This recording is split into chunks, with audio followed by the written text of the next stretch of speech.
ಅಂದರೆ ಮನೆಯಲ್ಲಿ ಎಲ್ಲರೂ ಒಂದು ಲೆವೆಲಲ್ಲಿ ಅಗ್ರೆಸಿವ್ ಆಗಿಬಿಟ್ಟಿದ್ರು. ಹೋಗ್ತಾ ಹೋಗ್ತಾ ಇಂಥವ್ರು ಸೈಲೆಂಟ್ ಆಗಿದ್ರು, ಇಂಥವ್ರು ಅಗ್ರೆಸಿವ್ ಅಂತ ಹೇಳೋಕ್ಕೆ ಆಗಲ್ಲ, ಎಲ್ಲರೂ ಒಂದು ಲೆವೆಲಿಗೆ ಅಗ್ರೆಸಿವ್ ಆಗಿಬಿಟ್ಟಿದ್ರು.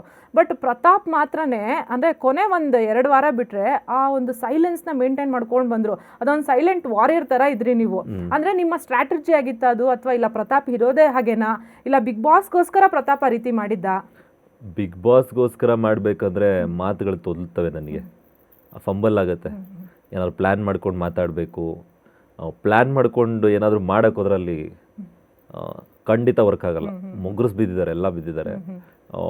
ಹೀಗೆ ಮಾಡಬೇಕು, ಈ ಥರ ಸ್ಟ್ರಾಟಜಿ ಮಾಡಬೇಕು, ಈ ಥರದವ್ರನ್ನ ಜೊತೆಲಿ ಇಟ್ಕೋಬೇಕು, ಹೀಗೆ ಮಾಡಬೇಕು, ಏನು ವರ್ಕ್ ಆಗಲ್ಲ. ಮನಸ್ಸಿಂದ ಏನು ಬರುತ್ತೋ ಮೈಂಡಲ್ಲಿ, ನಮ್ಗೆ ಇವ್ರು ಇಷ್ಟ ಆದ್ರಪ್ಪ, ಇವ್ರ ಜೊತೆ ಮಾತಾಡಬೇಕು, ಇವ್ರು ನಮಗೆ ಸ್ವಲ್ಪ ಇಡಿಸ್ತಿಲ್ಲಪ್ಪ, ಸ್ವಲ್ಪ ದೂರ ಇರೋಣ, ಈ ಥರ ಎಲ್ಲ ನಮ್ಗೆ ಏನು ಅನ್ಸುತ್ತೆ ಅದನ್ನು ನಡ್ಕೊಂಡು ಹೋದರೆ ಅವಾಗಲೇ ಅದು ನ್ಯಾಚುರಲಾಗಿ ಬರೋದು. ಯಾಕೆಂದರೆ ಏನು 1.5 ಗಂಟೆ ಟಿ ವಿಲಿ ತೋರಿಸ್ಬೋದು, 24/7 ಲೈವಲ್ಲಿ ಬರ್ತಾ ಇರುತ್ತೆ. 100 ದಿನ ಎಂಥ ಮನುಷ್ಯನಿಗಾಗಲಿ ಅಂಥ ಸಂದರ್ಭಗಳು ಬಂದಾಗ ಮಾತಾಡಲೇಬೇಕು ಅನ್ಸೋದೆ. ಕೆಲವೊಂದು ಬಾರಿ ಎಲ್ಲಿ ಮಾತಾಡಬೇಕು ಅಲ್ಲಿ ಮಾತಾಡಿದ್ದೀನಿ, ಎಲ್ಲಿ ಮೌನವಾಗಿರಬೇಕು ಅಲ್ಲಿ ಮೌನವಾಗಿದ್ದೀನಿ. ಕಡೆ ವಾರಗಳಲ್ಲಿ ಮಾತಾಡಬೇಕು ಅಂತ ಅನ್ನಿಸ್ತು, ಜಾಗ ಸಿಕ್ತು, ಎಲ್ಲ ಮೌನವಾಗಿದ್ದರು, ನನಗೆ ಮಾತಾಡೋಕ್ಕೆ ಜಾಗ ಸಿಕ್ತು, ಮಾತಾಡಿದೆ.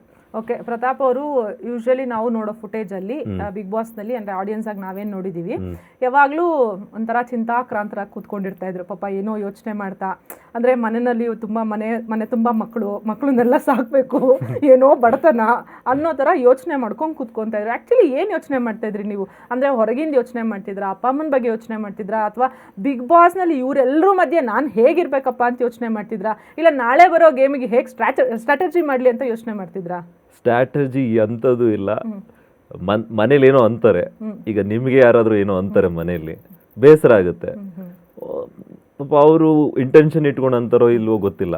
ಬೇಸರ ಆದಾಗ ನಮ್ಗೆ ಬೇಜಾರಾಗುತ್ತೆ. ಬೇಜಾರಾದಾಗ ಒಂದು ಕಡೆ ಕೂರಬೇಕು, ಏಕಾಂತತೆ ಬೇಕು, ಪ್ರಶಾಂತತೆ ಬೇಕು ಅನ್ಸುತ್ತೆ. ಕೂತ್ಕೋತಿದ್ದೆ, ನಾನು ಯೋಚನೆ ಮಾಡ್ತಿದ್ದೆ.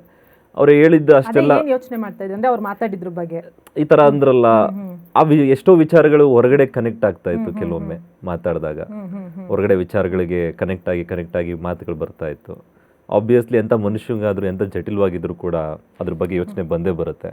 ನಾನೊಬ್ಬ ಸಾಮಾನ್ಯ ಮನುಷ್ಯ, ನನಗೂ ಬಂತು, ಕೂತ್ಕೊಳ್ತಿದ್ದೆ.